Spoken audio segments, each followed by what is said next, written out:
اعوذ باللہ من الشیطان الرجیم، پناہ مانگتا ہوں اللہ کی شیطان مردود سے۔ بسم اللہ الرحمن الرحیم،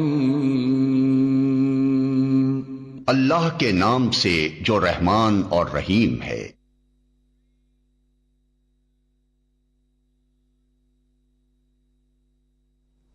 الحمدللہ رب العالمین، الصلاۃ والسلام علی اشرف الانبیاء والمرسلین وخاتم النبیین محمد وآلہ طیبین الطاہرین المعصومین، اما بعد فاعوذ باللہ من الشیطان الرجیم، بسم اللہ الرحمن الرحیم۔ ناظرین محترم، پروگرام کمیونٹی فورم میں آپ کا میزبان ناصر عباس آپ کو خوش آمدید کہتا ہے۔ سب سے پہلے آج کے دن کی مناسبت سے میں اپنے زمانے کے امام کو تبریک و تہنیت پیش کرتا ہوں، امام علی علیہ السلام کی ولادت باسعادت کے موقع پر۔ ناظرین، اللہ سبحانہ و تعالیٰ کا یہ لاکھ لاکھ شکر ہے کہ ہمیں اس دنیا کی زندگی گزارتے ہوئے ایسے رہنما اور ہدایت کرنے والے ملے جو کسی قوم، قبیلے، فرد یا حکومت کے بنائے ہوئے نہیں ہیں، بلکہ وہ اللہ سبحانہ و تعالیٰ کی طرف سے مقرر کردہ بنا کے بھیجے گئے ہیں۔ اور جو اللہ کے بنائے ہوئے ہوتے ہیں ہدایت کرنے والے، وہی رہنمائی، ہدایت اور علم اور معرفت دینے کی صلاحیت رکھتے ہیں۔ جو انسانوں کے بنائے ہوتے ہیں ان کے اندر ایسی صلاحیتیں موجود نہیں ہوتی۔ اقتدار کے لالچ اور حبس نے ان سے یہ صلاحیتیں ان کی جو ہے واپس ہو چکی ہوتی ہیں، اور یہ صرف اور صرف انہی ہستیوں کو یہ صلاحیتیں ملتی ہیں جو خدا کی طرف سے مقرر کردہ ہوتے ہیں۔ اور ہماری خوش نصیبی یہ ہے کہ ہمیں ایسے ہی رہنما ملے جو اللہ کی طرف سے بنا کر بھیجے گئے تھے۔ یہ ایسے رہنما جو نہ صرف دین کے علم کے لیے بلکہ دنیا کے تمام معاملات میں زندگی گزارنے کے حوالے سے انہوں نے ہمیں عملی طور پر بتایا کہ دنیا کی زندگی کیسے بسر کرنی ہے، دنیا کی مشکلات کو کیسے سامنا کرنا ہے۔ نہ صرف کوئی ایک معاملہ دنیا کی زندگی کا، بلکہ دنیا کی زندگی کے کئی معاملات اٹھا کے دیکھ لیں، ان کا تعلق کیا سیاست سے ہو، سماج سے ہو، کسی معاشرے سے ہو، یا کسی بھی پہلو سے ان کا تعلق ہو، ہر شعبے، ہر معاملے کے بارے میں ان ہستیوں نے ہمیں بتایا، ہدایت کی، ہماری رہنمائی کی، ہمیں اللہ کی معرفت عطا فرمائی اور اللہ کا دیا ہوا علم ہم تک پہنچایا۔ مگر بدقسمتی مسلمانوں کی یہ کہ انہوں نے ان ہستیوں سے استفادہ نہیں کیا۔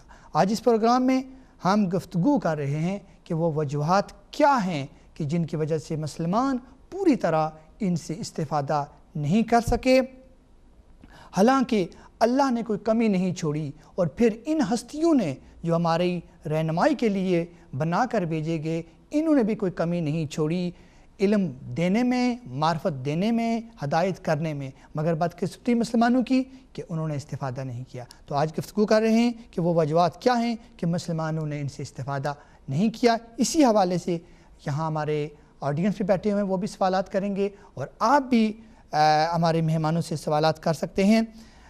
تعارف کروانا مناسب سمجھتا ہوں، یہاں موجود ہیں حجت الاسلام والمسلمین مولانا سید امیر حسین نقوی صاحب، شریک گفتگو ہو رہے ہیں، اور میرے دوسرے مہمان ہیں جناب سید عابد کاظمی صاحب، اردو ٹائم کے صحافی ہیں۔ تو سب سے پہلے میں اسلام عرض کرتا ہوں اپنے انتہائی قابل عزت، قابل احترام حجت الاسلام والمسلمین مولانا سید امیر حسین نقوی صاحب کی خدمت میں۔ وعلیکم السلام ورحمۃ اللہ۔ اور یہ جاننا چاہیں گے مولانا سے کہ وہ وجوہات کیا ہیں کہ جب کہ ہمارے پاس اتنا قیمتی سرمایہ، اتنی عظیم ہستیاں موجود ہیں، مگر مسلمانوں نے ان سے استفادہ نہیں کیا، کیا رکاوٹیں پیش آئیں یا وجوہات کیا تھیں؟ بہت شکریہ۔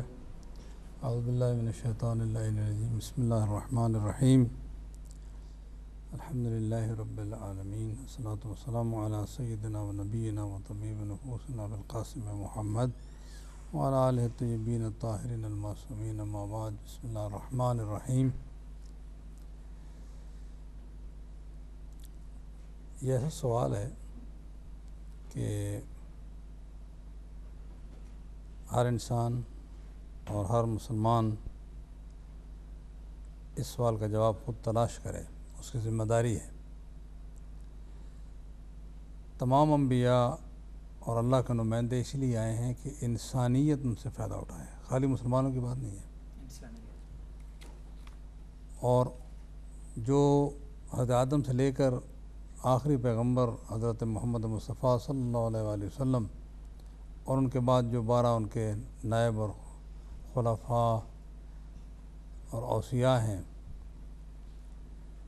وہ جیسے آپ نے پہلے کہا کہ ایک قبیلہ، ایک خاندان، ایک علاقہ، ایک رنگ و نسل کے لیے، ایک کے لیے نہیں آئے۔ پیغمبر کو بھیجا گیا کافۃ للناس، اے پیغمبر ہم نے تمہیں تمام لوگوں کے لیے بھیجا ہے، تمام لوگوں کے لیے، اول سے لے کر آخر تک۔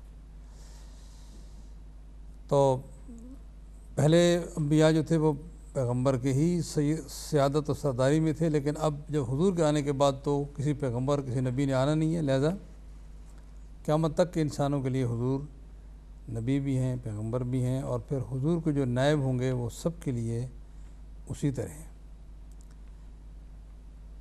اب یہ بات صرف مسلمانوں سے نہیں ہے، بلکہ تمام انسانوں نے الہی نمائندوں سے فائدہ نہیں اٹھایا، جس کی وجہ سے آج تمام انسان جو ہیں وہ سفر کر رہے ہیں۔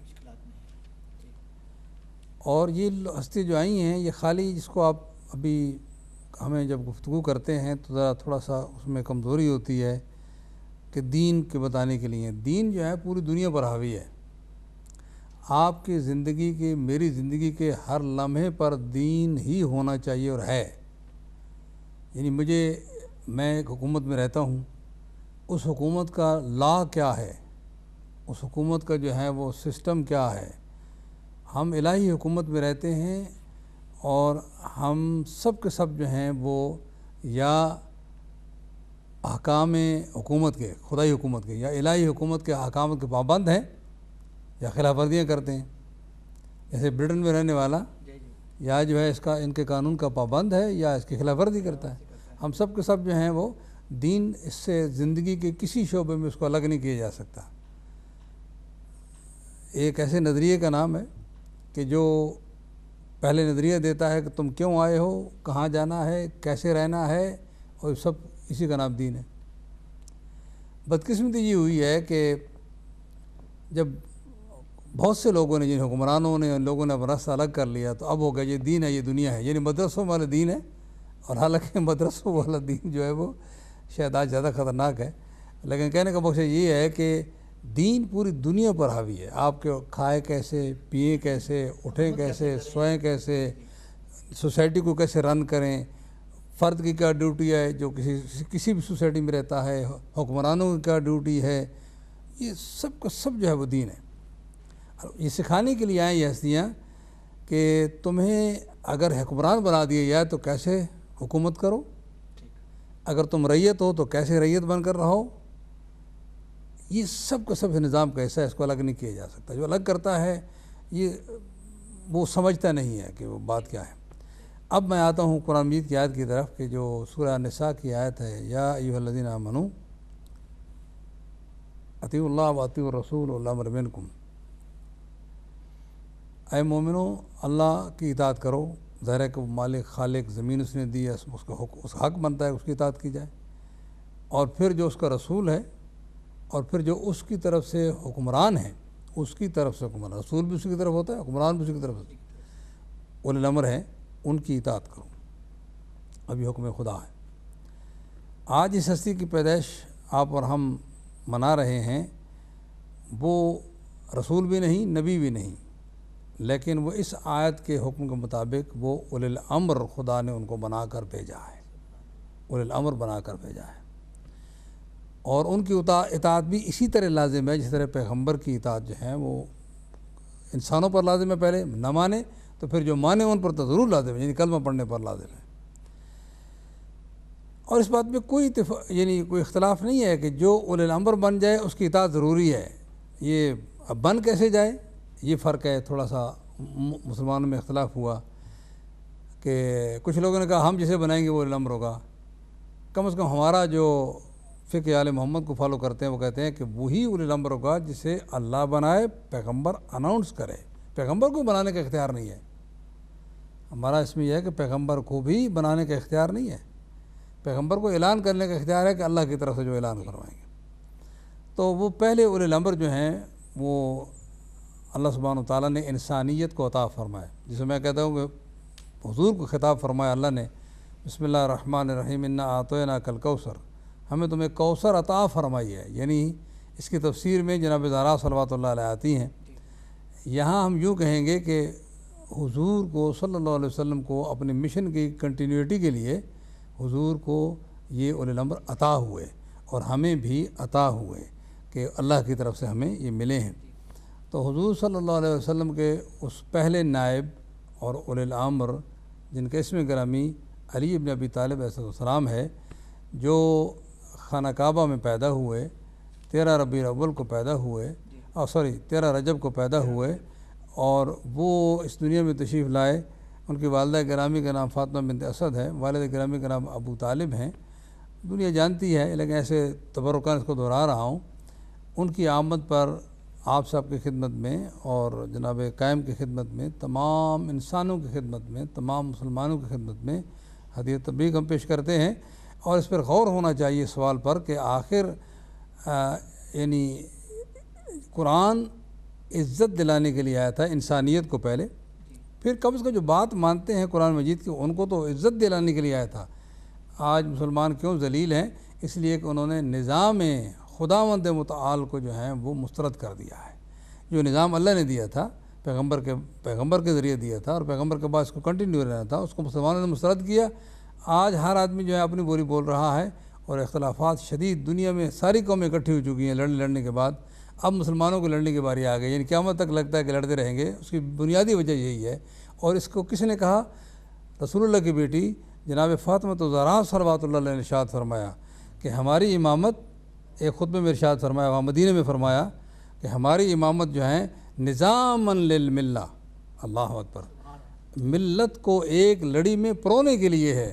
اور اگر اس سے یہ چھوٹ گئی ملت سے تو ملت ایک لڑی میں کبھی نہیں پوری جا سکتی ہے۔ یہ جناب سیدہ کا فرمان ہے، زہرا صلوات اللہ علیہ کا۔ اور اسی خود میں ارشاد فرمایا کہ ہمارا یہ جو ہے نا امامت ہے وہ اس کے لیے نظام ملت ہے، اور فرمایا کہ ہماری اطاعت جو ہے، یہ جملہ ہے جناب سیدہ کا جملہ ہے، اماناً من الفرقہ، کہ ہماری اطاعت جو ہے وہ اس لیے فرض کی گئی ہے تاکہ دنیا تفرقہ بازی سے بچ جائے۔ لاکھوں درود و سلام ہو جناب سیدہ کی خدمت میں۔ اور تو یہ ریزن ہے جناب سیدہ نے ارشاد فرمائی ہے۔ تو آج جو آپ فرما رہے ہیں کہ مسلمان فائدہ نہیں اٹھا رہے ہیں، مسلمان فائدہ نہیں اٹھا رہے تو اس کا نقصان بھی اٹھا رہے ہیں۔ تو ظاہر ہے کہ ہر چیز کو جو اس کے کانسیکوینسز بھی ہوتے ہیں، تو انسان میڈیسن نہ لے تو ظاہر ہے کہ اس کے کانسیکوینسز بھی فیس کرے گا۔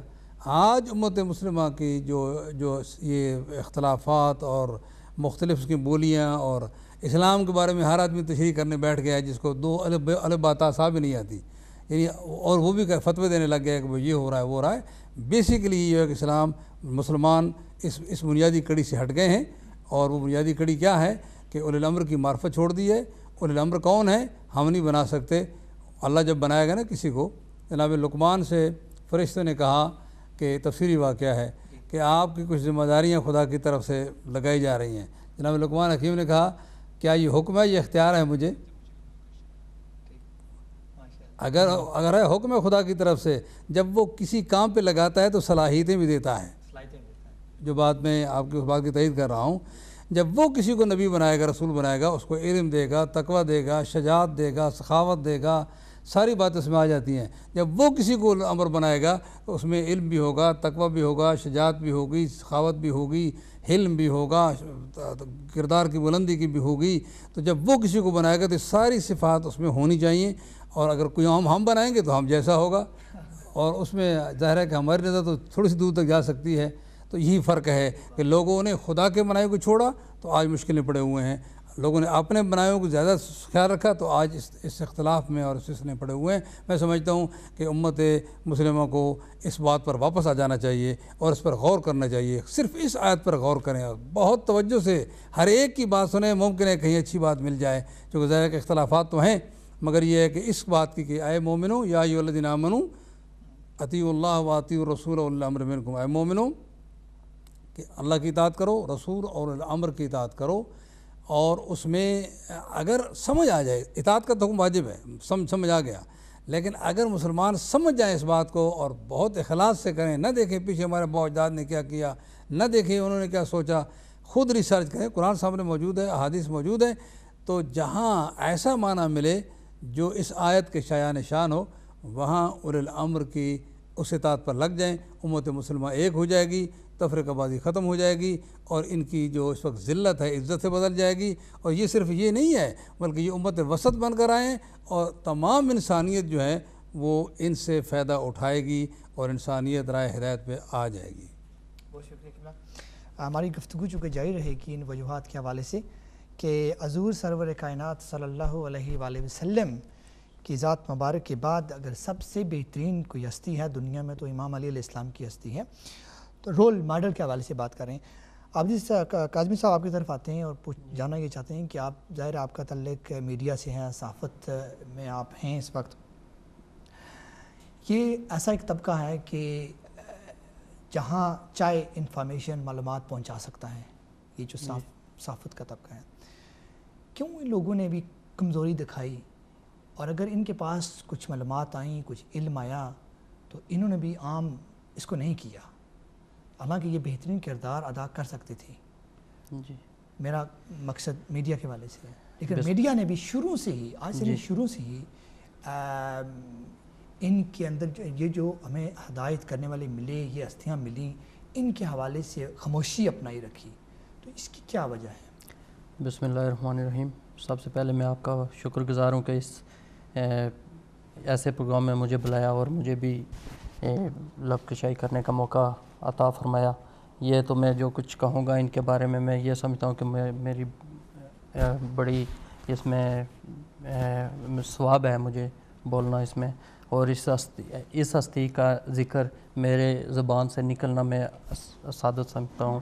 اور میں آپ کو بتاؤں کہ جو شعبہ صحافت ہے اس میں سب سے پہلے جب شروع میں یہ فرما دیا گیا ہے کہ آنا مدینۃ العلم علی بابوہا, جس میں علم کی بات ہو یا جو بھی ہو کہ میں علم کا شہر ہوں, علی دروازہ ہے. تو جو دروازے سے انٹر ہوگا, جو آئے گا, وہی بہتر علم حاصل کر سکے گا. اور اس کے لیے صحافت کے لیے ضروری ہے کہ ان کی پیروی کی جائے. اس کی وجہ یہ ہے کہ اس دور میں بھی ظالم تھا, اس دور میں بھی شیطان تھے, اس دور میں بھی ہر قسم کے لوگ تھے, اس دور میں بھی اسی طرح ہیں. اور صحافیوں کا یہ کام بنتا ہے کہ ان کی پیروی کریں. اس کی وجہ یہ ہے کہ آج کل کے دور میں صحافیوں کو ہر جگہ جانے کا موقع ملتا ہے, چاہے وہ ظالم حکومت والے ہوں یا ظالم کوئی بزنس مین ہو یا کوئی بھی ہو, کسی بھی شعبے سے تعلق اس کا ہو, وہاں ان کو جانے کا موقع ملتا ہے. یا کہیں مظلوم کی آواز اٹھ رہی ہے وہاں بھی پہنچنا جی ہے, بے شمار مظلوم ہیں, اور مطلب ان کا تعلق کسی ایک مسلک سے تو نہیں ہے, مسلک سے نہیں ہے, ہر ایک مسلک کے ساتھ ان کا ملنا گلنا چلو رہتا ہے, اور ہر ایک مسلک کے ساتھ بات کرنے کا موقع بھی ملتا ہے. جیسے علامہ صاحب نے فرمایا کہ یہ صرف مسلمانوں کے لیے نہیں ہے ان کی پیروی کرنا, یہ انسانیت کے لیے ہے. اور انسانیت میں سارے جو بھی جرنلسٹ ہیں, چاہے وہ مسلمان ہیں یا جو بھی ہیں, اگر حق سچ کی بات کریں گے تو ان کو ان کی پیروی کرنی پڑے گی. جب شجاع اور بہادری کا ذکر آتا ہے تو جب ہمارے منہ سے علی کا نام نکلتا ہے تو فوری طور پر بہادری کا ایک جوش و جذبہ دل میں پیدا ہوتا ہے. تو ہم اگر اس جوش و جذبے سے بہادری کے ساتھ حق و سچ کی بات کریں گے, حق و سچ کو لکھیں گے, تو میں یہ سوچتا ہوں کہ آج کے دور میں بھی ہم ان ظالموں سے مقابلہ کر کے وہی رتبہ حاصل کر سکتے ہیں جو اس دور کے ظالموں سے انہوں نے مقابلہ کر کے اور سچ کو بلند کیا اور جو ظلم ہے اس کو مٹایا اس کا مقابلہ کیا. آج کے دور میں بھی ہم کر سکتے ہیں, ہمیں ایک موقع ملا ہوا ہے. اگر نہیں کیا گیا تو کیا خوف تھا, کوئی پریشر تھا, حکومتوں کا پریشر رہا ہے, کوئی خوف تھا, یا ان کو کوئی جان کا خطرہ تھا, یا بغض تھا؟ کچھ نہ کچھ تو ظاہر وجہ ہوتی ہے کہ یہ ظاہر ہے کہ یہ بغض تھا. حالانکہ علم جو ہے یہ صحافت طبقہ ہی ایسا ہے کہ جہاں علم حاصل کرنا ان کے لیے آسان ہے. سارے ظاہر جو آتے ہیں صحافت میں, وہ علم نہیں ہوگا تو وہ صحافت میں نہیں آ سکیں گے. اسی وجہ سے جو پہلے پڑھا ہے میں نے, حدیث پڑھی ہے, اس میں علم کا ہی ذکر آیا ہے. وہ علم جو رائٹ وے سے حاصل کیا جائے گا, خود معلومات ہوں گی تو دوسرے سے بندہ پوچھ سکتا ہے. کوئی آدمی اگر کرپٹ ہے تو اس کے بارے میں پتہ ہوگا کہ یہ کہ اس نے کہاں سے کیسے کیا کرپشن, تو تب اسے بندہ پوچھ سکتا ہے. کوئی ظالم ہے, اس نے ظلم کیسے کیا ہے, صحافی کو پتہ ہوگا کہ اس نے ظلم کیسے کیا ہے, تب ہی اس کا وہ مقابلہ کر سکے گا, اس کو ختم کر سکے گا اور اس کو ظلم کو کم مقابلہ کر سکے گا.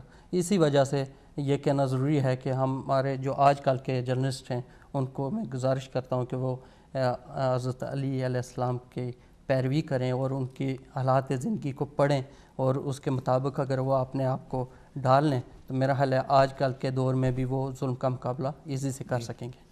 بہت شکریہ کریم صاحب. آڈینس طرف آتے ہیں, کوئی اگر سوال ہے تو مولانا ہیں یہاں موجود, آپ کے سوالات کا جواب دے دیں گے. بسم اللہ الرحمن الرحیم. سب سے پہلے تو میں ہدایت ٹی وی کا شکریہ ادا کرتا ہوں کہ آپ نے اس بڑے مقدس موضوع پہ ہم سب کو انوائٹ کیا. یہاں مولانا صاحب تشریف لائے, عابد کاظمی صاحب تشریف لائے, اور آپ نے یہ بڑا خوبصورت سا پروگرام جو آپ پریزنٹ کر رہے ہیں.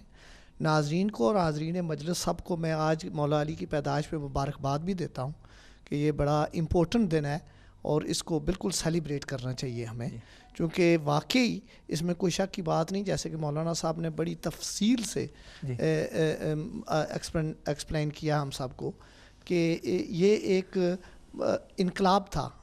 میں سمجھتا ہوں دنیا اسلام میں ایک انقلاب تھا جب مولا علی کی پیدائش ہوئی. خانہ کعبہ میں ان کی پیدائش ہوئی, اور ایسی جگہ ہوئی جو ہمارے ہر مسلمان, ہر فقہ کے لوگوں کے لیے خانہ کعبہ خانہ خدا ہے, اللہ کا گھر ہے. تو میں سمجھتا ہوں کہ سب کو مبارک ہی میں دے سکتا ہوں آج کی وساطت سے, اور بڑی تفصیل سے مولانا صاحب وہاں موجود ہیں. ان کی موجودگی میں سمجھتا ہوں کہ میں کوئی سوال کروں تو وہ مناسب نہیں ہوگا.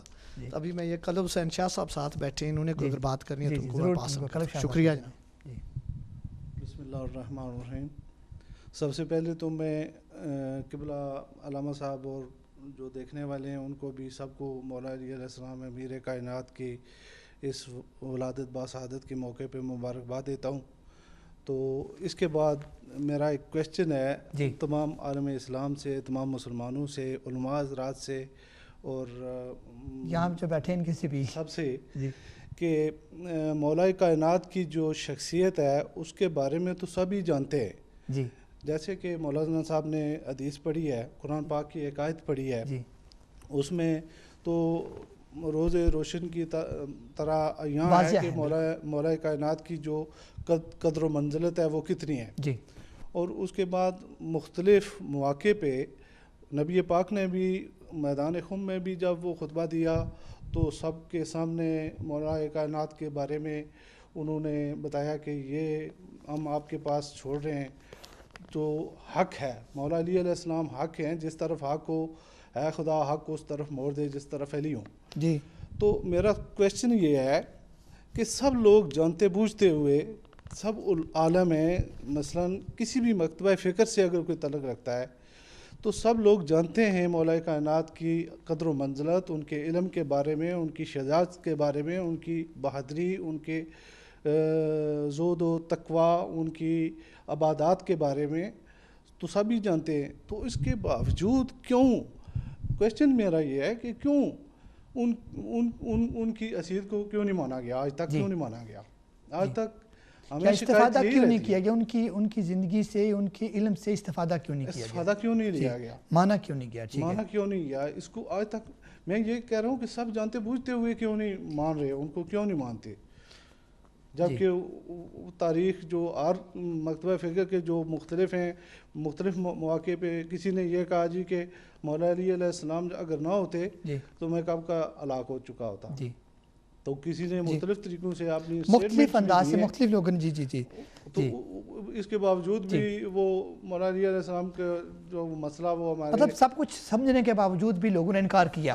جی شاہ جی بہت شکریہ آپ کا کلب صاحب. اگر کوئی اور سوال ہے تو ان کو بھی لے لیتے ہیں. جی اعوذ باللہ من الشیطان الرجیم بسم اللہ الرحمن الرحیم. میں ہدایت ٹی وی کی وسادت سے سب سے پہلے تمام مسلمانوں کو حضرت علی مولا مشرق شاہ کی ولادت کی مبارکباد دیتا ہوں. بہت خوش. آپ اپنا نام ہی بتائیں گے نا ہمارے ناظرین کو. میں ناظرین کو اپنا نام ہی بتائیں. میں جعفر علی شاہ بول رہا ہوں جناب, اور سب کو میں اپنا طرف سے مبارکباد دیتا ہوں. اور کویشچن تو بہت زیادہ ہیں لیکن میں ایک چھوٹا سا مسئلہ مولانا صاحب سے ذرا تھوڑا سا کہ لوگوں کو بھی پتہ چلے, ہمیں بھی تھوڑا پتہ چلے کہ آج مولا علی مشرق شاہ کی تاریخ پیدائش ہے, اور ان کی قدر و منزلت تو ہر کوئی جانتا ہے, ہر کوئی بھی جانتا ہے. اور ایک چھوٹا سا ہی روایت ہے حضرت ابوبکر صدیق سلام اللہ رحمۃ اللہ علیہ کی طرف سے کہ انہوں نے فرمایا کہ میں نے رسول پاک سے سنا کہ حضرت علی کا چہرہ دیکھنا عبادت ہے. اور مولانا صاحب تھوڑا سا اس میں تفسیر کریں کہ جس بندے یا اللہ کے بندے کا چہرہ دیکھنا عبادت ہو, اس نے جو کوئی کام کیا یا کوئی بات کی اس کی کیا قدر و منزلت ہوگی. جی بہت زبردست سوال ہے. صاحب ہمیں تھوڑا سا اس پہ روشنی ڈالیں. جی ضرور. کہ حضرت ابوبکر صدیق جی انہوں نے فرمایا, بالکل انہوں نے فرمایا تھا, اور جو لوگ روزانہ ان کے اقوال پڑھتے ہیں وہ بھی جانتے ہیں اس چیز کو. اس بارے میں مولانا ضرور اس کی فلسفی کیا ہے اس بارے میں. جی جی ضرور. بہت شکریہ جعفر جی. ایک کالر ہے ان کو شامل کرتے ہیں. السلام علیکم. وعلیکم السلام. جی ماشاء اللہ آپ مولا علی کے سلسلے میں جو پروگرام کر رہے ہیں مجھے بہت ہی اچھا لگا. میں آپ کو ایک بات اچھے طریقے سے بتاتا ہوں کہ میرا تعلق پاکستان میں دیہاتوں سے ہے. تو دیہاتوں میں آپ یقین کریں کہ 99% لوگ مولا علی شیر خدا کو مانتے ہیں, اور ہر محفلوں میں ان کے نعرے لگتے ہیں, قوالیوں میں نعرے لگتے ہیں. مجھے قسم پروردگار کی ابھی جو مولا علی کو کہتا ہے کہ نعرہ نہ مارو یہ شرک ہے یا ان کو نہ مانو, یہ بالکل 2% لوگ ہیں. اور حضور پاک صلی اللہ علیہ وسلم کو بھی ابھی دیکھو جو سنی مسلمانوں میں 2 گروپ ہیں کہ ان کا بھی کہتے ہیں کہ ان کا نعرہ بھی نہ مارو یا رسول اللہ نہ کرو, گناہ ہے. تو ان کو اللہ ہی ہدایت دے, آپ ان کو ہدایت نہیں دے سکتے. اور یہ آپس میں مولانا جتنے ملے ہوئے ہیں ان کو باہر سے ڈالر ملتے ہیں, خدا کی قسم. ٹھیک, بہت شکریہ آپ کا فون کرنے کا. کوئی اور سوال ہے تو لے لیتے ہیں اور پھر واپس بھی آئیں گے انشاءاللہ آپ کی طرف. مولانا صاحب کو موقع دیتے ہیں جو آپ نے سوالات کیے ہیں. جی کیوں نا 3 سوال ہیں. ایک تو اپنا یہاں برکی صاحب بیٹھے ہیں, انہوں نے کہا کہ سب یہ جانتے ہیں کہ مولا کائنات حضرت امیر المومنین علی ابن ابی طالب کی ولادت کس جگہ پہ ہوئی. جس جگہ پہ امیر المومنین علی ابن ابی طالب کی ولادت ہوئی وہ خانہ کعبہ خانہ خدا ہے, سب کے لیے محترم ہے. جبکہ وہاں ہم جاتے بھی ہیں, اس قبلے کی طرف منہ کر کے نماز بھی پڑھتے ہیں, مگر یہ سوچتے نہیں کہ یہاں کس کی آمد ہوئی. تو اسی حوالے سے اگر اسی چیز کو سمجھ لیا جائے تو تبھی مولا علی علیہ السلام کی جو اہمیت ہے ہمارے سامنے واضح ہو جاتی ہے. تو اس حوالے سے آپ کچھ کہنا چاہیں گے؟ بسم اللہ الرحمن الرحیم. لوگ سمجھتے ہیں کہ خانہ کعبہ میں پیدا ہونا یہ فضیلت ہے امام علی علیہ السلام کی. میں تو کہتا ہوں کہ امام علی علیہ السلام کا خانہ کعبہ میں پیدا ہونا فضیلت ہے خانہ کعبہ کی. اس لیے کہ علی علیہ السلام امام ہیں لوگوں کے. ان اول بیت وضع للناس, قرآن مجید نے ارشاد فرمایا پہلا گھر جو لوگوں کے لیے وہاں رکھا گیا اور بنایا گیا, اور اس گھر میں نشانیاں ہیں, یہ ساری باتیں قرآن مجید میں ہیں. لیکن بات یہ ہے کہ ایک آدمی کو نبی رسول یا امام بنا کر اللہ بھیجے, ساری فضیلتوں سے بڑی فضیلت یہی ہے. اور اس کے علاوہ جتنی فضیلتیں ہیں وہ جو آپ بیان کریں گے اس کی تفصیلات ہیں. مثلا اکبر کہیں گے کہ حضور کو اللہ نے رسول بنا کر بھیجا اور امام الانبیاء بنا کر بھیجا, اس میں ساری یہ فضیلتیں آ جاتی ہیں کہ پیغمبر شجاع بھی ہیں، پیغمبر سخی بھی ہیں، پیغمبر تمام دنیا میں جتنے بھی جس کو مخلوقات میں علم سے بھی افضل ہیں، متقی بھی زیادہ ہیں، افضل ہیں علم میں تقوی میں، جو لفظ آپ کہیں، یعنی حضور صلی اللہ علیہ وسلم. اسی طرح جب حضور کے بعد ائمہ کو اللہ سبحانہ و تعالیٰ نے چنا تو وہ ہر فضیلت کے مالک ہیں. جو کسی بھی بندے کو فضیلت حاصل ہو سکتی ہے وہ سب سے وہ افضل فضیلت انہی کو حاصل ہے. تو خانہ کعبہ میں البتہ یہ ایک انڈیکیشن ضرور ہے، انڈیکیشن ہے کہ اس وقت جب یہ وقت آتا ہے نا پیدائش کا، تو خواتین ہمیشہ گھر رہتی ہیں اور گھر سے باہر ہوں تو فوراً گھر جانے کی کوشش کرتی ہیں.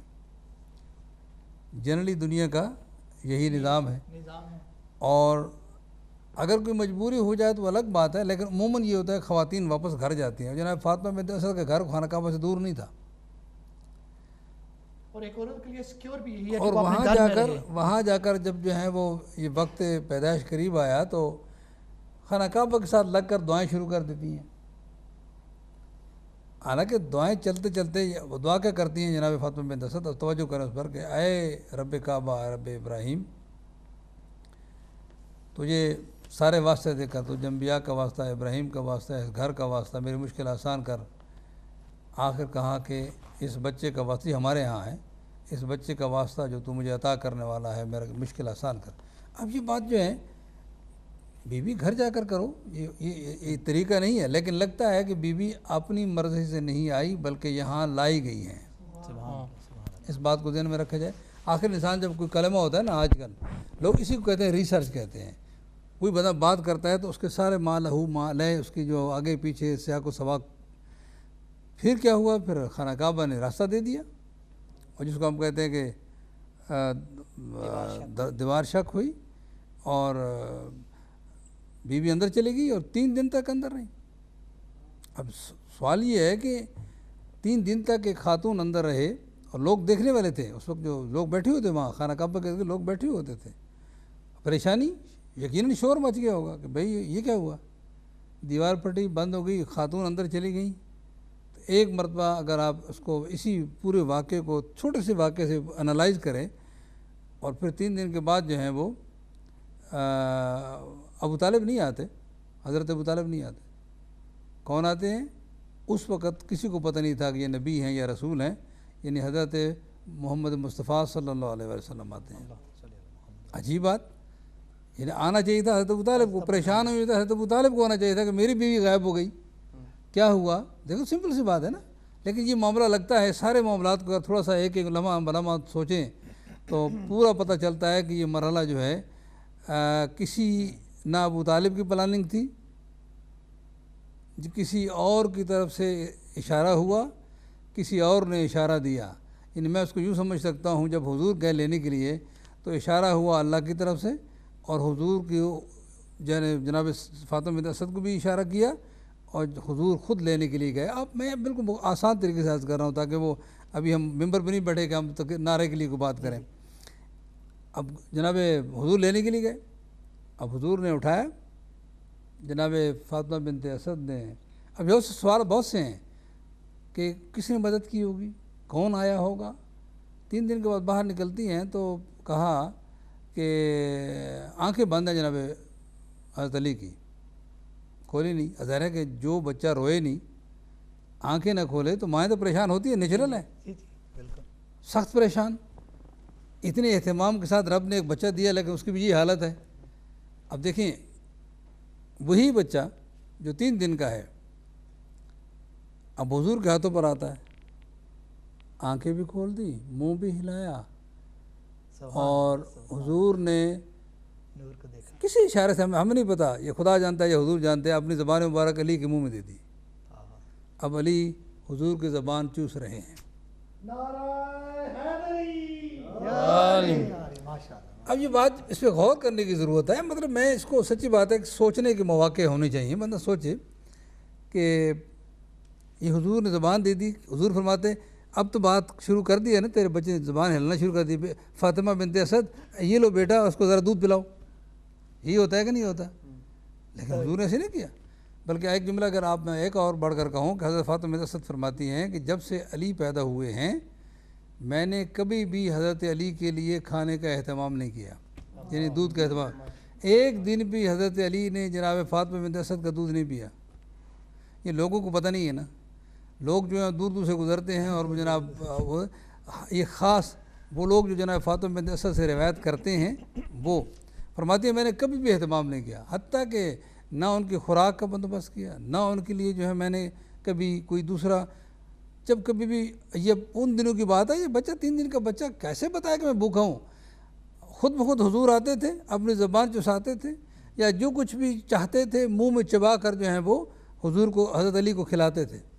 اب بتائیں کہ حضرت علی خود فرماتے ہیں یہ بات حضرت علی کی ہے کہ مجھے اپنے دہان مبارک میں حضور چبا کر جو ہے غذا جو ہے دیا کرتے تھے۔ ایک بات نہیں ہے اس ان ساری باتوں کو سوچیں اور غور و فکر کریں، بات مصلحت ہے، اس میں بات آ رہی ہے اس میں۔ اسی طرح جو ہے اب 3 دن کے بعد جب آنکھیں کیسے کھول دی؟ اچھا ابھی تو حضور نے رسالت کا اعلان نہیں کیا کہ 30 برس کے حضور 40 برس کے تھے، رسالت کا اعلان فرمائیں گے، ہاتھوں پہ اٹھا آنکھیں کھول دی۔ اس کو معجزہ کہیں، حضور کا معجزہ کہیں یا حضرت علی کی معرفت کہیں، یا حضرت علی کی شفاعت قرآن مجید سے یہ ملتی ہے کہ حضرت عیسیٰ بھی 3 دن کے تھے۔ جب لوگوں نے کہا کہ مریم تم یہ کہاں سے، یہ کیا ہوا؟ تو حضرت مریم نے اشارہ کیا، فرمایا کہ اس بچے سے پوچھو، پریشان ہو گئے۔ دیکھو نیچرل ہے، پریشان ہونا نیچرل ہے کہ ہیں، یہ تو مذاق ہے ہمارے ساتھ کہ ایک بچہ جو ہے وہ 3 دن کا بات کرے۔ وہی بچہ بولا عطانی الکتاب انی عبداللہ، میں اللہ کا بندہ ہوں اور مجھے کتاب دی گئی ہے۔ تو مجھے یہ جو حضرت علی کا آنکھیں کھولنا اور حضرت علی کا منہ کھول دینا اور حضور کا زبان دے دینا، یہ بالکل وہی اشارہ ہے کہ حضرت عیسیٰ علیہ نبی علیہ الصلوۃ والسلام جس طرح وہ خدا کے نمائندہ تھے، اس طرح علی بھی خدا کے نمائندہ ہیں۔ لیکن لوگوں کو سمجھ بعد میں آئے گی نا، اس وقت تو حضور کو نہیں مانتے تھے لوگ، اس وقت حضور کو کوئی نبی مانتا تھا؟ کوئی نہیں مانتا تھا۔ یہ کہتے تھے امین ہیں، صادق ہیں، اچھے آدمی ہیں، باکردار آدمی ہیں، کوئی نبی نہیں مانتا، رسول نہیں مانتا۔ تو یہ جو اس میں انڈیکیشن ہے، اگر انسان تھوڑا سا، اچھا آپ جاتے ہیں حج پہ تو آپ 2 پہاڑیوں کے درمیان دوڑتے ہیں، بس دوڑ لیا آپ نے، کبھی سوچا بھی کہ پہاڑی کیا ہوا کیا تھا یہاں؟ اگر آپ یہ سوچیں گے تو آپ کو پورے حج کا جو ہے وہ صحیح معنوں میں نتیجہ ملے گا، اگر نہیں سوچیں گے تو خواہ مخواہ چلنے پھرنے کا فائدہ نہیں ہے۔ اسی طرح حضرت علی علیہ السلام کے خانہ کعبہ میں پیدا ہونا، اس میں بہت بڑی جو ہے وہ ہدایت ہے، بہت بڑی رہنمائی ہے، اور اگر اس پہ صرف اسی پہ غور کر لیا جائے، باقی حضرت علی کے جتنی بھی کمالات ہیں، فضائل ہیں جو حضور نے بیان فرمائے، اس پر غور نہ کیے جائے تو مسئلہ حل ہو سکتا ہے، اور امت کے لیے ہدایت اور رہنمائی کا وسیلہ یہ واقعہ ہی بھی بن سکتا ہے، صرف یہی بن سکتا ہے۔ جی کہ باقی بھی سوالات ہیں ابھی لکھے ہوئے جو آڈینس کی طرف سے، لیکن ایک کالر چھوٹے ہیں، بڑے لمبے لمبے جواب نہیں، ضرورت ہے ان کی، یہ تو آپ نے مختصر کر کے بتایا، لیکن اس سے بھی بڑا ہو سکتا تھا جواب۔ السلام علیکم۔ وعلیکم السلام بھائی، کیا حال ہے؟ ٹھیک ہے جی اشتیاق بٹ صاحب، آپ کو خوش آمدید کہتے ہیں پروگرام میں، جی کیا کہنا چاہیں گے؟ پہلے تو ہمارے مولانا صاحب کو، امیر سے نقوی صاحب کو میری طرف سے ولادت باسعادت جناب مولا کائنات علی بن ابی طالب علیہ السلام بہت بہت مبارک ہو۔ آپ کے تمام مہمانوں کو میری طرف سے اس دن کی بہت مبارک ہو۔ ہم تو یہ سمجھتے ہیں علامہ صاحب کہ آقا دو جہاں صلی اللہ علیہ وسلم کی ولادت باسعادت کے بعد اگر ہمیں کوئی خوشی کا یہ دن ملا تو سب سے بڑا دن ہے۔ تو آپ نے پہلے تھوڑے سے حصے میں اولو الامر کی بات کی علامہ صاحب، ماشاءاللہ بہت اچھی گفتگو۔ دل تو نہیں چاہتا تھا کہ فون کروں، لیکن پھر بھی کچھ باتیں ذہن میں آ جاتی ہیں ایسی، جس طرح خلافت کے مسائل ہیں، کس طرح علامہ صاحب سے میری گزارش ہے آپ میری رہنمائی فرمائیے گا۔ میں روز بات بھی کرتا ہوں، پتہ نہیں کیا وجہ ہے جو لوگ آپ بھی ممبر پہ بیٹھے ہوئے بہت بڑے بڑے دعوے کرتے ہیں، علامہ صاحب سرے عام آ کے باہر بتا دیتے ہیں کہ بھائی شیعوں کا تو رسالت پہ ایمان نہیں ہے، شیعوں کا قرآن اور ہے۔ ان لوگوں سے ہم کس طرح چھٹکارا حاصل کر سکتے ہیں اور کس طرح ان کے ساتھ ہم ہاتھ میں ہاتھ ملائیں گے علامہ صاحب؟ جبکہ ٹھیک ہے ہم خلافت کے مسئلے پہ خاموش ہے، کیونکہ مولا کائنات علی بن ابی طالب نے خاموشی اختیار کی، تو سب سے بڑی دیوار معاویہ بن ابو سفیان کو کھڑا کر دیا، اس کو یہ کوئی بات نہیں کہنے دیتے، تو کس طرح ہم ان سے ہاتھ میں ہاتھ ملائیں گے؟ جس شخص نے مولا کائنات علی بن ابی طالب سے جنگیں کی، یا جس شخص نے سرکار دو عالم کے گھر کو تباہ کر دیا، اور خود کہتے رہے کہ ہم مسلمان ہیں، ان سے ہم کیسے ہاتھ ملائیں گے علامہ صاحب؟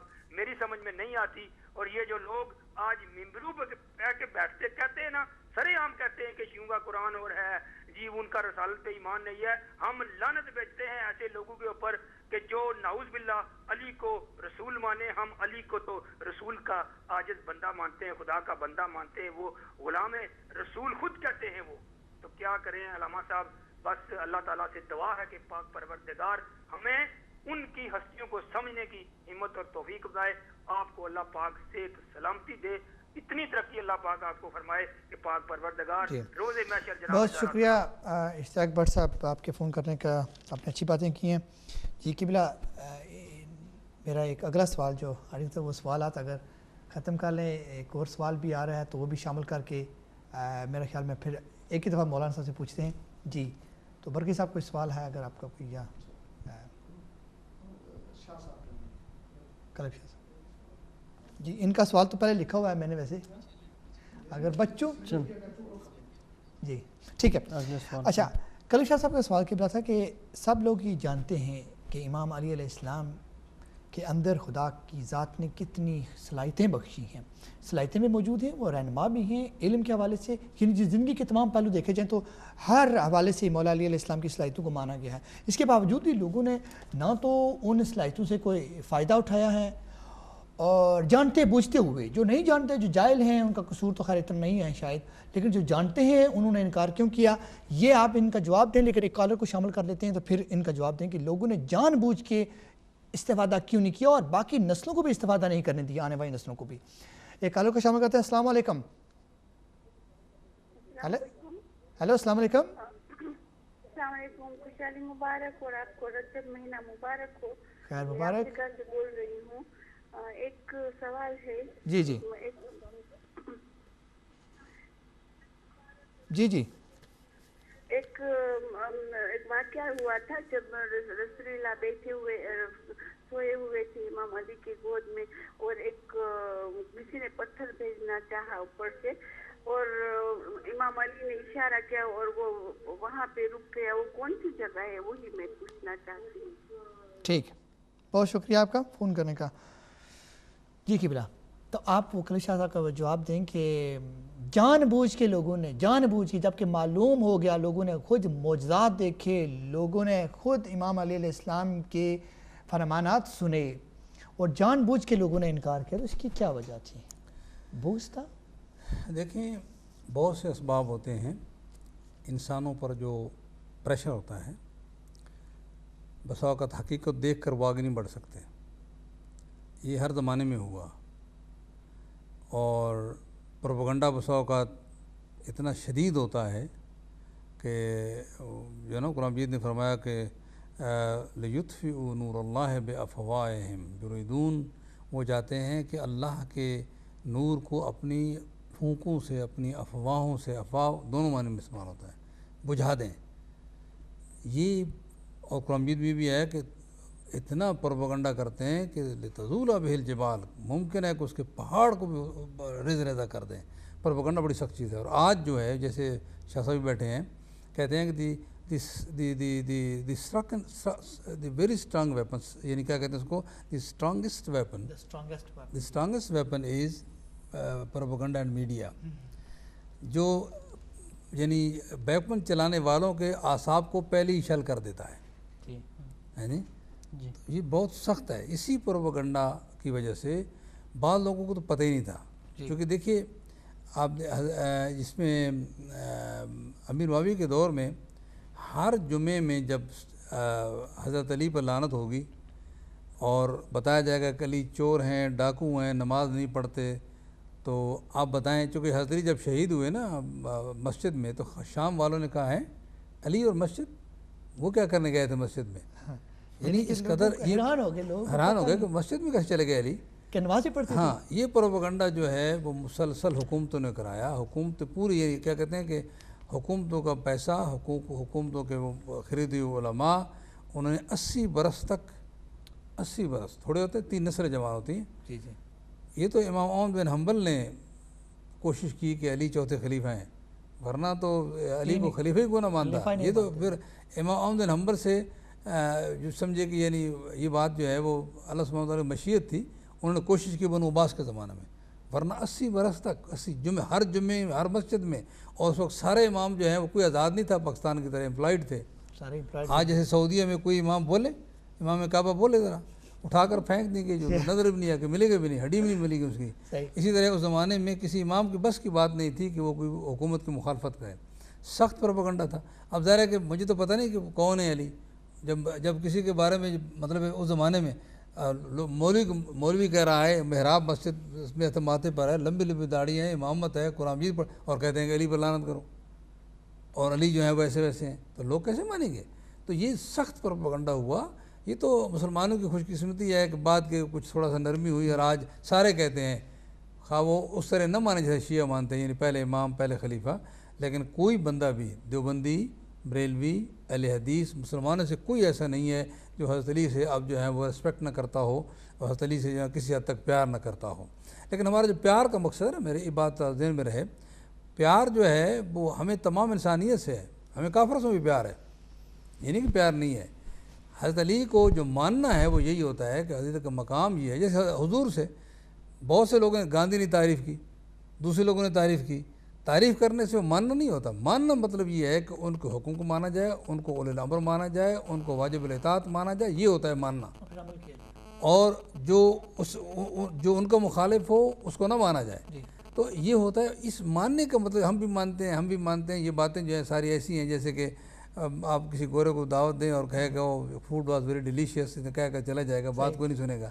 تو بات اتنی سی ہے, یہ بات نہیں ہے. تو حضرت علی علیہ السلام کا مقام قرآن و سنت سے جو اللہ کی طرف سے ہے وہ مانا جائے, اور وہ نہ مانا جائے تو سب کوئی نہیں مانتا. اور سب سے بڑا جو تھا وہ جواب دیا سوال کا, جی سوال کیا تھا وہ, سوال یہی تھا کہ لوگوں نے جانتے بوجھتے ہوئے کیوں پروپیگنڈا ہے, صحافت ہے, صحافت پر نہیں بیٹھے ہوئے, ان سے بھی پوچھیں گے پروپیگنڈا کے بارے میں, آج کے دور میں پروپیگنڈا. جی برکی صاحب کچھ پوچھنا چاہ رہے ہیں. جناب چونکہ عابد کاظمی صاحب کا تعلق میڈیا سے ہے, تو میں ان سے یہ سوال کرنا چاہتا ہوں کہ مولا کائنات کا پیغام عام کرنے کے لیے آج کا جو موجودہ میڈیا ہے, پرنٹ میڈیا, الیکٹرانک میڈیا, آپ چونکہ آپ کا تعلق میڈیا سے, آپ تھوڑی وضاحت کریں کہ آپ کیا کر رہے ہیں مولا کائنات کا پیغام پھیلانے کے لیے اور لوگوں تک پہنچانے کے لیے. جی اس کا اگر آپ جواب دیں. بہت اچھا جی, آپ نے موقع کی مناسبت سے بہت اچھا سوال کیا. جیسا علامہ صاحب نے فرمایا ہے کہ آج کا اس وقت بھی مولوی آزاد نہیں تھے, اسی طرح میڈیا آزاد نہیں تھا.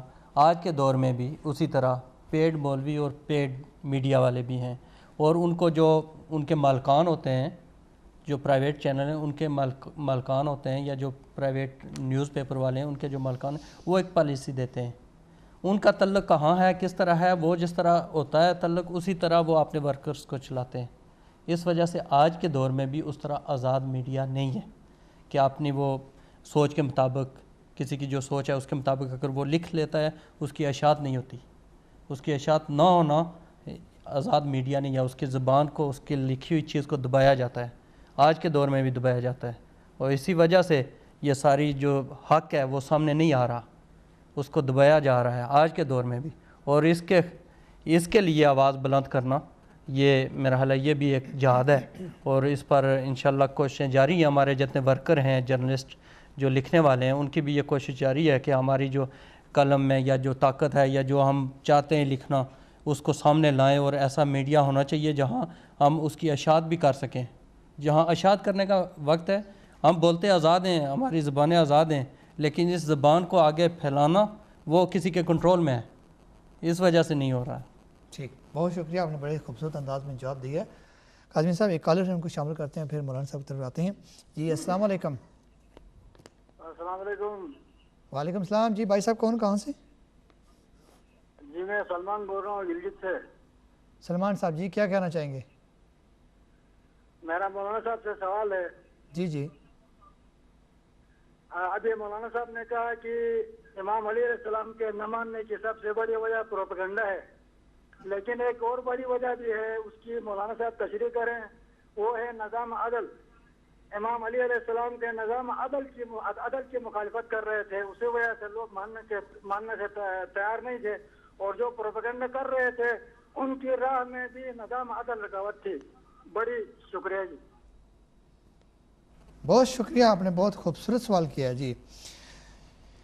قبلہ جاوید شاہ صاحب نے پوچھا تھا تھوڑی دیر پہلے کہ حضرت ابوبکر نے اپنے زمانے میں کہا کہ مولا علی علیہ السلام کا چہرہ دیکھنا، وہ دیکھ رہے تھے تو انہوں نے کہا کہ مجھے بتایا گیا ہے کہ ان کا چہرہ دیکھنا بہت ثواب ہے. تو وہ یہ پوچھنا چاہ رہے ہیں کہ اگر چہرہ دیکھنا اتنا ثواب ہے تو جو ان کی باقی جو ان کے اندر اللہ نے صلاحیتیں پیدا کی ہیں، جو باقی ان کے عبادات ہیں، ان کا مقام کیا ہوگا؟ تو حضور کا ارشاد ہے نا صلی اللہ علیہ وآلہ وسلم کہ مولا علی علیہ السلام کے چہرے کی طرف دیکھنا عبادت خدا ہے. تو واقعہ اس طرح ہے کہ حضرت ابوبکر دیکھ رہے تھے حضرت علی کے چہرے کی طرف. تو حضرت عائشہ نے پوچھا کہ آپ بڑے ٹکٹکی باندھ کر دیکھ رہے ہیں، وجہ کیا ہے؟ تو فرمایا کہ میں نے حضور سے سنا ہے کہ علی کے چہرے کی طرف دیکھنا عبادت ہے. اصل مسئلہ جو ہے نا پھر وہی آتا ہے کہ علامہ اقبال نے کہا کہ اس کو میں خیال اسی طرح شعر ہے، شاید غلط نہ ہو، کوئی صاحبان ادب بیٹھے ہوں تو بیچارہ بڑا ذوق پہ ٹھیس پہنچتا ہے شعر غلط ہو جائے تو، کہ کیا کہتے ہیں تعویل سے بنا دیتے ہیں قرآن کو پایند. تو تعویلات اتنی کرتے ہیں کہ آدمی جو ہے وہ بیچارہ تو کہتا ہے یہ کیا ہے. تو ہر بات کو جو مولا کی جو حدیث ہے نا مولا کی شان میں مانتے بھی ہیں، ساری حدیث مانتے ہیں. مثلا آپ یہ حدیث شانتا منی بمدلت ہارون میں موسیٰ اللہ انہ لا نبی عبادی، حدیث ہے انا مدینۃ العلم و علی بابوہا، حدیث ہے ایک دو نہیں انت اخی فی الدنیا والآخرہ. ساری ایک بات ذہن میں رہے، بات میں ہمیشہ دہرایا کرتا ہوں کہ جتنی حدیثیں حضرت علی کے بارے میں حضور کی ساری متفق علیہ ہیں. دوسروں کے بارے میں جتنی بھی حدیثیں ہیں وہ کوئی اختلاف ہو سکتا ہے، حضرت علی کے بارے میں جتنی حدیثیں ہیں وہ ساری متفق علیہ ہیں. جی وہ کہتے ہیں یہ فضیلت ہے، اچھے لوگ تھے، اچھے آدمی تھے یہ. مثلا اس حدیث پر تبصرہ کرتے ہوئے مولانا وحید الزمان جو اہل حدیث عالم ہیں، جنہوں نے صحیح مسلم اور صحیح بخاری کو اردو ترجمہ کیا ہے، یہ حدیث جب انت منی بمنزلۃ ہارون میں موسیٰ الا انہ لا نبی عبادی، اس حدیث پہ آتے ہیں، صحیح مسلم میں کہتے ہیں اس حدیث سے ثابت ہوتا ہے کہ حضرت علی تمام صحابہ سے افضل تھے. لکھتے ہیں صحیح نتیجہ نکالا. اب اس کے بعد جو ہے آگے اپنی جو نظریہ تھا پہلے کہنے لگا کہ اس سے یہ ثابت نہیں ہوتا کہ افضل ہوں گے تو خلیفہ بھی انہی کو ہونا چاہیے. یہ مطلب بات یہ ہے نا، وہ جو اختلاف ہے ہمارا پہلے سے ہمارا پری پریپیئرڈ مائنڈ جو ہوتا ہے، مائنڈ سیٹ جو ہوتا ہے، اس سے ہم نکلنے کے لیے تیار نہیں ہوتے. بھئی ایک آدمی مثلا حضور جو ہیں صلی اللہ علیہ وآلہ وسلم وہ ظاہر نبی رسول ہیں. اب یہ افضل ہونا مطلب یہ نہیں ہے کہ بس یہ فضیلت ہوگی اچھے، نہیں، یہ پیغمبر ہدایت دے رہے ہیں، پیغمبر رہنمائی فرما رہے ہیں کہ جس طرح حضرت موسیٰ کی عدم موجودگی میں حضرت ابراہیم حضرت ہارون کو حضرت موسیٰ نے اللہ کے حکم سے جو ہے وہ پوری قوم پر اپوائنٹ فرمایا، اعلان فرمایا، اسی طرح حضرت علی بھی ہیں. اور پھر فرمایا ہاں حضرت اللہ انہ لا نبی عبادی کہ ہاں حضرت ہارون نبی تھے، البتہ میرے بعد کوئی نبی نہیں ہوگا، مگر علیہ السلام امیر ہیں، ولی ہیں، میرے وصی ہیں، وزیر ہیں، اولی الامر. یہ ساری باتیں مختلف حدیث میں ہیں، سمجھ آتی ہیں. لیکن اب ظاہر ہے کہ پھر وہی بات آتی ہے کہ بسا اوقات سوسائٹی کا پریشر، گھر والوں کا پریشر، حکومتوں کا پریشر، کیا کہیں گے لوگ جو ہیں. وہ ایک جو ہے نا یہودیوں کو جب سب اتارا نا حضور نے، بنو ثقیف یا بنو ثقیف کے جو سارے تھے، تو ایک یہودی کو حضور نے پوچھا وہ جو تو نے اوپر بات کی تھی اس پر نہیں قائم ہے تو؟ اس نے کہا تھا وہاں ساری میٹنگ میں کہا تھا یار تم بتاتے ہو کہ حضور کی نشانیاں ایسی ہیں جو آخری پیغمبر ہے، تم مانتے کیوں نہیں؟ تو ان کا چھوڑو اب بات اس بات کو. اب جب پکڑ کر نیچے لائے گا ان کو سزا دینے کے لیے، حضرت سعد ابن معاذ نے سزا ان کو تجویز کی اور خود انہوں نے ان کو ثالث بنایا. تو اس وقت وہ لائن میں لگے ہوئے تھے، تو حضور نے آگے بڑھ کر اس کو کہا کہ کیا تو اس بات پہ قائم نہیں ہے؟ کہنے لگا حضور اب پوری اپنی قوم کے ساتھ ہیں ہم. یہ آدمی جو ہے حق کو بھی اس لیے چھوڑ دیتا ہے کہ بھئی یہ پوری قوم سے ایک طرف ہے، چھوڑو یہ کیا کہے گی. بہت سے تعصبات ہیں، بہت سے پروپیگنڈے تعصبات بچپن سے مشکل ہو جاتا ہے آدمی کو. کالر ہیں ان کو شامل کرتے ہیں، آپ کی گفتگو بھی جاری رکھیں گے انشاءاللہ. السلام علیکم. وعلیکم السلام انکل بھائی مولانا، میں سید غیر باغ گلاسگو سے بول رہا ہوں. جی جی. آج سب سے پہلے میں بات پیش کرنا چاہتا ہوں مولا کائنات کی ولادت پہ، اور آج میں آپ سے یہ بات کرنا چاہتا ہوں کہ جو بھی میں نے آج آپ سے سیکھا ہے وہ یہ دکھا رہے کہ ایک طرف پہ اللہ جو مولا کائنات کی عزت بڑھا رہے ہیں کہ انہوں نے مولا کائنات کو اپنے گھر میں پیدا کیا. اگر ہم جنگ پہ دیکھتے ہیں تو ان کو جب ان کو تلوار چاہیے تھی ان کو ذوالفقار بھیجی. اگر ہم علم پہ پاس جاتے ہیں تو پھر باب رسول پاک نے ان کو کہا کہ آپ باب علم ہے. جب ہم عبادت پہ آتے ہیں تو پھر ان کے بلنے سے تیر نکال لیں تو ان کو پتہ نہیں چلتا. اور آیت تطہیر ان کی طہارت پہ آئی. اور جب وہ روٹیاں دیتے ہیں تو ان کے اوپر آیتیں آتی ہیں. تو اور اتنا زیادہ اللہ نے ان کی رسپیکٹ بڑھا رہے ہیں. لیکن آج کے مسلمان ان کی جتنا اللہ بڑھا رہے ہیں اتنی آج کے مسلمان کی کم کر رہے ہیں. کہ جب وہ مولا کائنات پیدا ہوتے ہیں خانہ کعبہ میں اللہ کے گھر میں تو تب وہ کہتے ہیں کہ وہ نہیں تھے کوئی، وہ ان سے پہلے بھی تھے.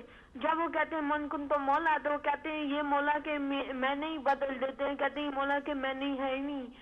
تو مولانا میرا سوال آج آپ سے یہ کہ یہ کس کے اگینسٹ ہے؟ اللہ کے اگینسٹ ہے، رسول پاک کے اگینسٹ ہے، یا مولا کائنات کے اگینسٹ ہے؟ بہت شکریہ بچے، بہت خوبصورت سوال کیے ہیں بچے نے. ہمارے پاس چونکہ وقت قبلہ ختم ہو چکا ہے، ابھی بار بار بتایا جا رہا ہے کنٹرول روم سے کہ وقت جو ہے وہ ختم ہو چکا ہے. چونکہ ابھی دوسرا جو جشن کا باقی حصہ ہے وہ تو مانچسٹر سے شروع ہونے والا ہے.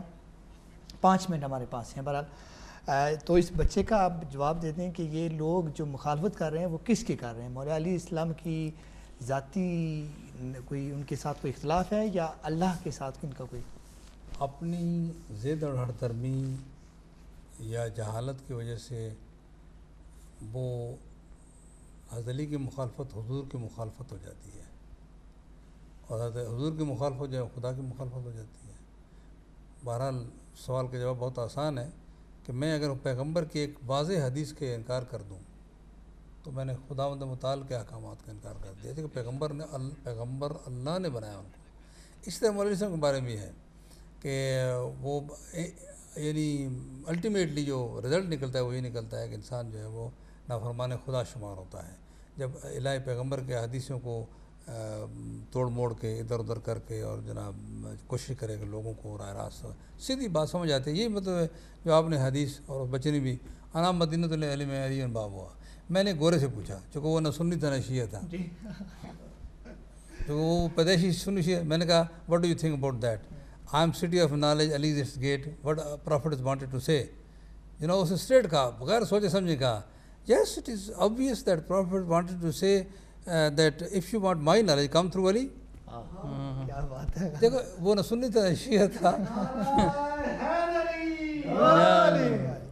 تو یہ ہے کہ اپنے طرف سے اگر انسان سوچے تو بات جو ہے وہ آسانی سے وہ پہنچ سکتا ہے. ایک کالر سے نظام عدل کے حوالے سے انہوں نے بات کی، اس پہ بھی آتے ہیں، لیکن میں کاظمی صاحب سے یہ جاننا چاہوں گا کیونکہ ظاہر ان کا تعلق ذرا صحافت سے ہے، صحافیوں کے ساتھ گھومتے پھرتے رہتے ہیں، میڈیا میں یہ ذرا اپنا کردار بھی دکھا رہے ہیں.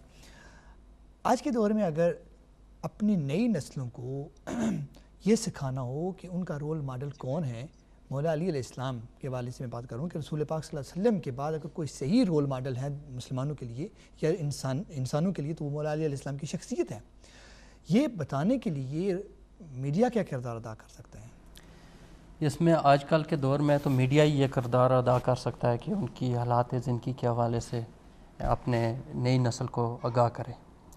تو اس سلسلے میں بے شمار لوگ ہمارے پہلے بھی جنہوں نے کوسچن کیا، برکی صاحب نے بھی، اس میں بھی یہی میں نے کہا کہ اپنے جتنے ہمارے لوگ ہیں صحافت سے جن کا تعلق ہے ان سے میں یہی گزارش کروں گا کہ آپ حضرت علی علیہ السلام کی پیروی کریں اور انہی کے نقش قدم پر چلنے کی کوشش کریں، ان کے بتائے ہوئے راستے پر چلیں. حق اور سچ کا راستہ انہوں نے بتایا، اگر اس کو ہم اپنا لیں گے تو ہم بہتر طریقے سے اپنی نئی نسل کو بتا سکتے ہیں کہ حق کیا ہے اور اس پر کیسے چلنا ہے اور ظالم سے مقابلہ کیسے کرنا ہے. صحیح، ٹھیک ہے. اچھا میرا نظام عدل کے حوالے سے ایک کالر نے پوچھا تھا کہ پروپیگنڈا جہاں اتنا بڑا ہوا، مخالفت ہوئی، اس کی ایک وجہ یہ بھی تھی کہ چونکہ مولا علیہ السلام نے جب ظاہری حکومت سنبھالی تو آپ کا جو نظام عدل تھا جب انہوں نے نافذ کیا تو بہت ساروں نے جو ہے وہ مخالفت شروع کر دی اس وجہ سے کہ وہ نظام عدل ایسا تھا جو انہیں بھی پسند نہیں تھا. تو اس حوالے سے وہ پوچھنا چاہ رہے تھے کہ آپ کیا کچھ کہنا چاہیں گے؟ وہ سمپل ہے کہ حضرت علی علیہ السلام نے پیغمبر کے بعد تقریباً 25 برس بعد جو ہے نا حکومت سنبھالی.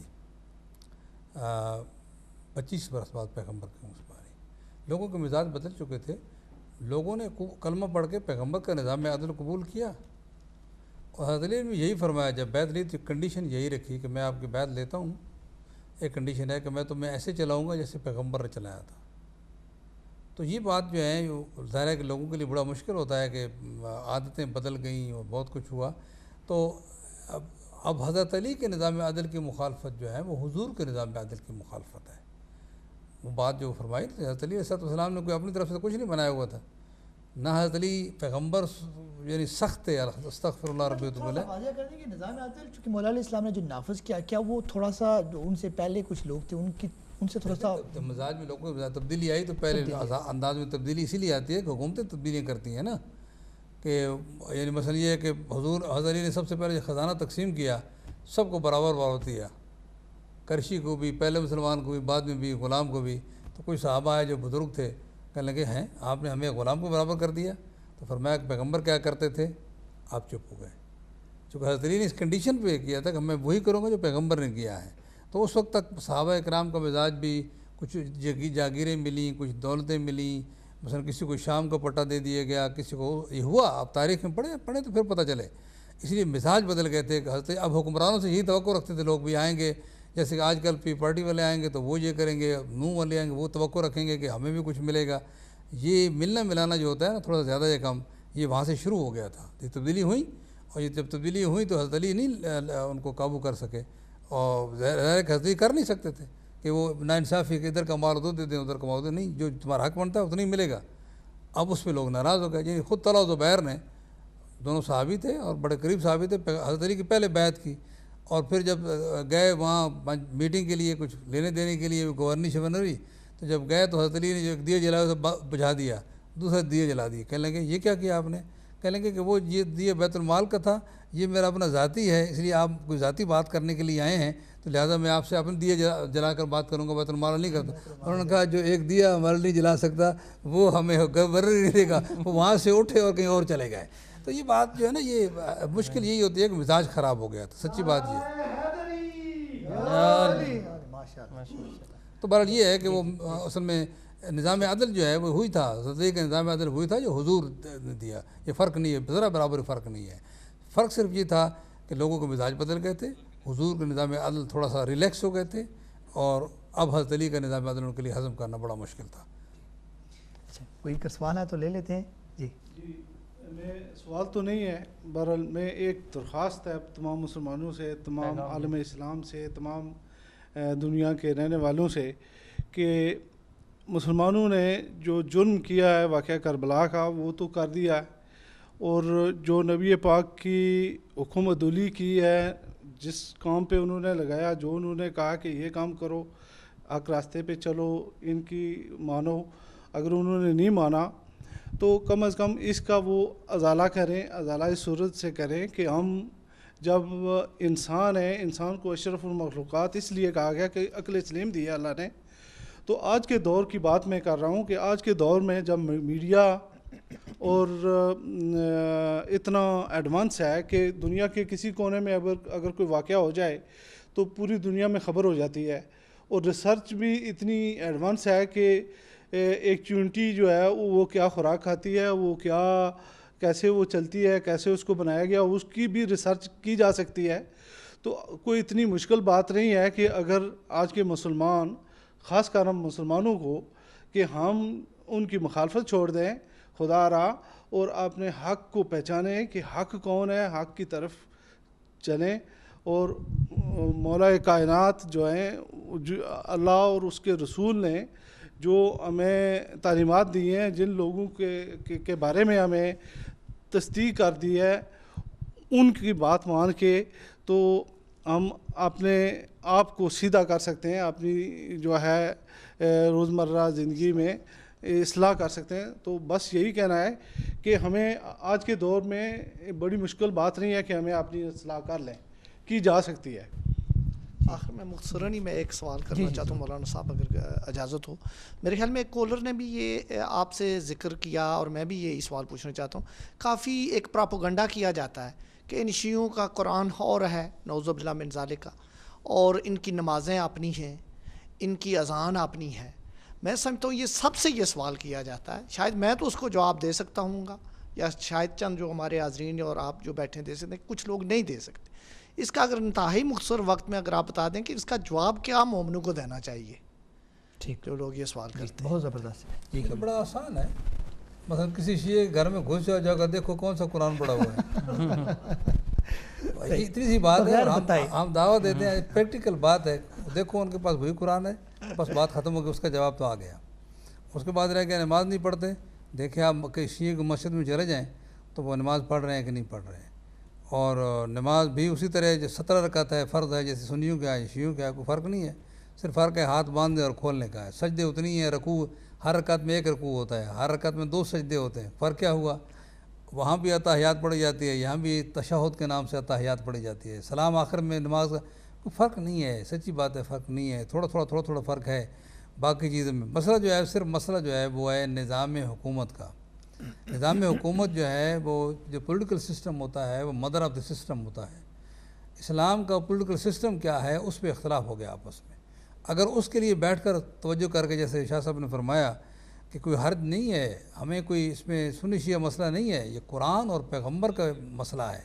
اگر پیغمبر کے فرمان کا حصہ ہے تو انسان کو ریسرچ کرنی چاہیے. جہاں تک جا سکے، جب پتہ چل گیا کہ 2 باتوں میں اختلاف ہے تو کیا عقل نہیں کہتا. دیکھیے مثلا آپ کو پتہ چل جائے کہ ایک راستے پہ آپ جا رہے ہیں کہ وہاں جو ہے وہ کھڑے ہیں ڈاکو، وہ لوٹ لیں گے. آپ کو ایک آدمی بتاتے ہیں تو آپ کیا کریں گے؟ کیا آپ کی عقل نہیں کہے گی یا تو نہ جاؤں تو کچھ بندوبست کر کے جاؤں؟ یہ انسانی سوچ کا تقاضا ہے. تو اسی لیے جب اختلاف ہو گیا ہے تو اس اختلاف کے لیے کھلے دل کے ساتھ، کھلے مائنڈ کے ساتھ، بڑی جرأت کے ساتھ جو ہے وہ کوشش کرنی چاہیے تاکہ یہ اختلاف کم ہو جائے اور امت مسلمہ ایک بڑی امت بن جائے اور ایک دوسرے کو گلا نہ کاٹیں بلکہ ایک دوسرے سے محبت اور پیار سے رہیں. تو یہی چیز جو ہے وہ بیسک ہے جس میں سارے آگے اختلافات چلے ہیں. اگر مسئلہ اسلامی political system, Islamic political system کو سمجھ لیا جائے اور مسئلہ خلافت اس کو میں کہتا ہوں اس کو سمجھ لیا جائے، سارے مسئلے حل ہو جائیں گے. جی اچھا کاظمی صاحب، آخری سوال آپ سے جاننا چاہوں گا پروگرام کے اختتام سے پہلے کہ اسکولوں کا جو نصاب ہے وہ بھی کچھ اس طرح ترتیب دیا جاتا ہے کہ ہمارے جو نئی نسل کے بچے ہیں انہیں بھی کچھ معلومات نہیں پہنچتی. کیا سمجھتے ہیں کس طرح کا نصاب ہونا چاہیے اسکولوں میں تاکہ انہیں بھی پتہ چلے کہ امام علیہ السلام کی شخصیت کیا تھی، انہوں نے کیا ہمیں دیا ہے، ان کا علم، ان کی بہادری، یہ جو قصے بیان کی جاتے ہیں. آپ کیا سمجھتے ہیں کس طرح کا نصاب ہونا چاہیے؟ مختصر سا بتا دیں.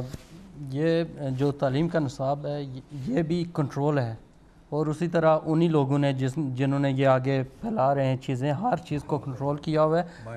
مائنڈ سیٹ ہے، اور جس طرح ابھی سیاسی مائنڈ سیٹ بنا اور ایک سیٹ اپ بنا، اسی طرح یہ تعلیمی جو نظام ہے یہ سارا یہ کنٹرول ہے اور اس میں اصل چیز کو آگے نہیں لایا گیا. اگر صحیح چیزوں کو قرآن و حدیث کی روشنی میں ان کو ترتیب دیا جاتا، جو اسلامی تعلیمات ہیں یا اسکولوں میں جو اسلامیات پڑھائی جاتی ہے مثلا پاکستان میں یا ادھر یہاں بھی کچھ اسکولوں میں پڑھائی جاتی ہے، وہ اس میں اصل چیزوں کو نہیں لایا گیا. وہ بچوں کو کیونکہ ذہن تازہ ہوتا ہے، بچے ہوتے ہیں، ان کو جو چیز بتائی جاتی ہے وہی آگے تک چلتی ہے. تو وہ جب آگے صحیح کوئی چیز سامنے آ جاتی ہے ان کے، تو وہ تھوڑے سے سوچنے پر مجبور ہوتے ہیں کہ ہم نے یار پیچھے تو یہ پڑھ کر آئے ہیں، انہوں نے ہمیں کیا پڑھایا اور یہاں ہم یہ پڑھ رہے ہیں. پھر نئے سرے سے وہ شروع ہوتا ہے. اس طرح وہ اسی چکر میں لگے رہتے ہیں کہ صحیح کیا ہے غلط کیا ہے.